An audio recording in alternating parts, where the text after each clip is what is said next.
ورحمة الله تعالى وبركاته من جديد. نحييكم في قناة خالد انفوم التعليمية. اليوم إن شاء الله اختاريت نتكلم لكم على واحد الموضوع مهم في برنامج إكسل، ألا وهو لو فلتر أوتوماتيك. لو فلتر أوتوماتيك بطبيعة الحال كنستعملوه ملي كتكون عندنا واحد اللائحة كبيرة وكنبغيو نبحثو على واحد التلميذ مثلا أولا واحد الشخص في هذيك اللائحة الطويلة، أولا نرتبو مثلا باغ اوردر الفابيتيك هادوك لي زاليف مثلا. إذا نرجعو لو فلتر أوتوماتيك لو تري. إذا لو فلتر أوتوماتيك قلنا كنفلتريو كنختارو على حسب واحد لي كريتير، و لو تري هو الترتيب سواء كرواسونت ولا ديكرواسونت تصاعديا أو تنازليا. إذا نشوفو لا ديفينيسيون ديال لو فلتر. Il peut être difficile parfois de retrouver des informations, par exemple sur une personne ou bien sur un élève, sur une longue liste de données. Le filtre automatique est une option pour vous aider à retrouver rapidement l'information désirée. Et donc, le filtre automatique nous permet de retrouver de façon rapide l'information souhaitée. إذا نرجع بكم عندي واحد الملف هنا ديال اكسل اللي غادي نشتغلوا عليه ان شاء الله. اذا هنا عندنا اسم التلميذ، تاريخ الازدياد ديالو، هنا مثلا الفرد الاول، الفرد الثاني، الفرد الثالث، وهنا المعدل. هنا حسبنا المعدل بطبيعة الحال، استعملنا لا فونكسيون موين. غنقدر نرجع نمسح مثلا هادو ونعاود نمسحهم. بالنسبة كاين الناس اللي ما كيعرفوش يحسبوا المعدل ونيتيليزون لا فونكسيون موين. اذا انا نعاود نمسحهم ماشي مشكل. اذا هنا كنجي كنسيليكسيوني وكنجي الفورمول وكنختار من هنا، كنختار فونكسيون موين. اذا اوتوماتيكمون هو كيختار لي لا موين ديال هاد الثلاثه. مزيان داكشي اللي باغي دونك كنخليه ماشي مشكل، كندير اونطري. الوغ هنا كيعطيني 11.33 هنا في المعدل غالبا كيكون عندي هي جوج ديال الاعداد من بعد الفاصله. اذا شنو كندير؟ كنسيليكسيوني، ها هي لا فونكسيون اللي عندي، وكنجي هنا قبل وكنكتب اغوندي. هاد اغوندي هي سيت اون فونكسيون pour réduire le nombre après la virgule. إذا كنجي لهنا للأخير وكندير بوان فيرغول وكنكتب شحال من عدد باغي من بعد الفاصلة. باغي جوج غنكتب جوج ونسد لا بارونتيز وندير اونطري. دونك غيعطيني 11.33. إذا نسيليكسيوني ونهبط ندير لا ريكوبي انكريمونتي حتى للأخير بحال هكا. إذا حنا تعرفنا كيفاش نحسبو لا موين، و ميم طون عرفنا كيفاش يكونوا عندنا هي جوج الاعداد من بعد الفاصله. واخا نحاول نجاوب على الاسئله. هنا j'ai 4 questions. La première question: filtrer les élèves qui ont une moyenne supérieure à 12. يعني هنا غنخدموا على لا موين. Deuxième question: filtrer les élèves qui ont une moyenne inférieure à 10.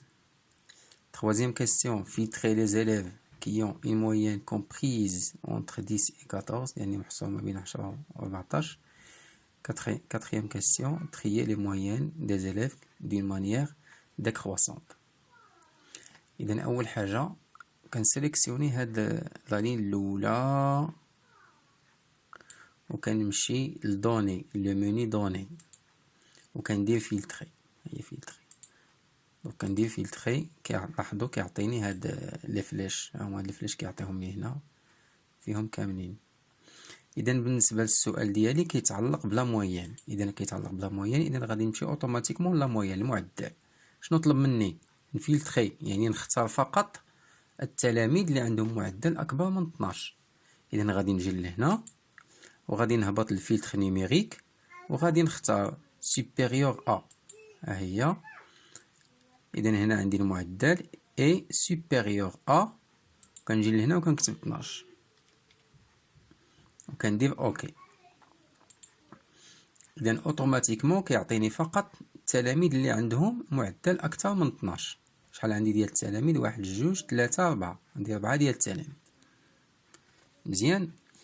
نرجع للسؤال الثاني، filtrer les élèves qui ont une moyenne inférieure à 10. دونك نرجع لهنا وندير فلتر نيميريك وندير inférieur à 10. شحال عندي ديال التلاميذ؟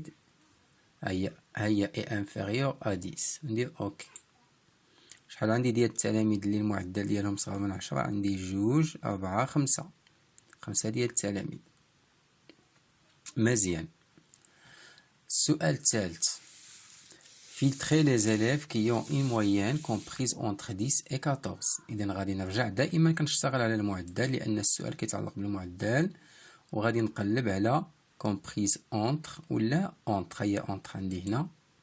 إذا هنا عندي supérieur ou égal à، إذا نبدلها هنا نقلب على،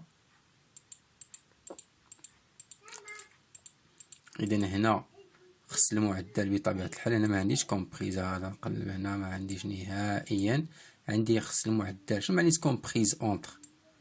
يعني أكبر من 10 وصغر من 14. أكبر من 10 ندير هنا 10 ونخلي إي انفيريور أو إيغال أ 14 وندير أوكي. هادو هما التلاميذ اللي عندهم المعدل محصور ما بين 10 وما بين 14. إلا شفنا 11.30 فعلا كبر من 10 وصغر من 14. 11.67 نفس الشيء. دوك هادو 14 10 33 14 12 14. هنا خداليتها 14 لأن أصغر من أو تساوي 14.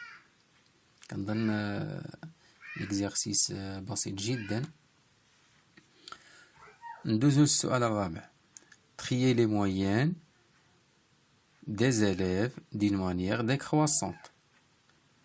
هاد المعدل هنا غادي نرجع دابا نحيد كلشي.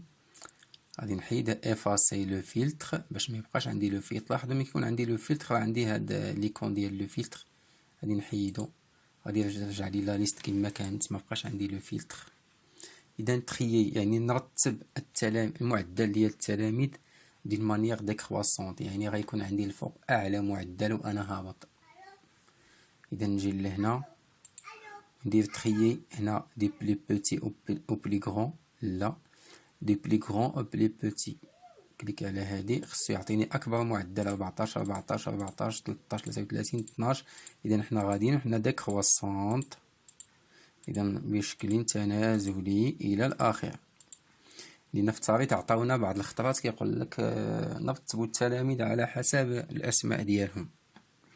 نفس القضية غادي نجي دابا لاسم التلميذ وغادي نختار تخيدو أ زد، يعني بشكل تصاعدي أولا بشكل تنازلي. إذا عندي لاحظوا هنا العويني صبغة، واش أنسي دو سويت. راه التلميذ هنا مثلا إبراهيم دعاء مثلا عنده هنا الفرد الأول 11. راه هاد السطر كله كيتبعو في لو فلتر ماشي كيتخربق. لاحظوا هنا غادي نجي لهنا نبدل فين هو ابراهيم، هو 11 ديالو تبعاتو دائما ما كاين حتى شي مشكل. اذا نتمنوا انكم تكونوا استفدتوا من هاد الحصه اليوم ديال لو فلتر ولو تري كذلك. وما تبخلوش على القناه بجيم وبارطاجي وبابوني بيان سور باش دائما يكون الجديد ان شاء الله وتوصلوا به دائما من يكون شي فيديو جديد كيوصل لكم مع تفعيل الجرس. اذا ملي كتفعل الجرس كيوصل لك هذاك الجديد ديال القناه. اذا دائما ما تبخلوش على القناه بالدعم، والدعم اللي هو بسيط بالنسبه لكم نتوما. اذا يسيفي باش تبارك على ابوني وتفعل الجرس ودير جيم بطبيعة. اذا هاد الثلاثه هادو ركز عليهم بزاف السلام عليكم ورحمة الله تعالى وبركاته.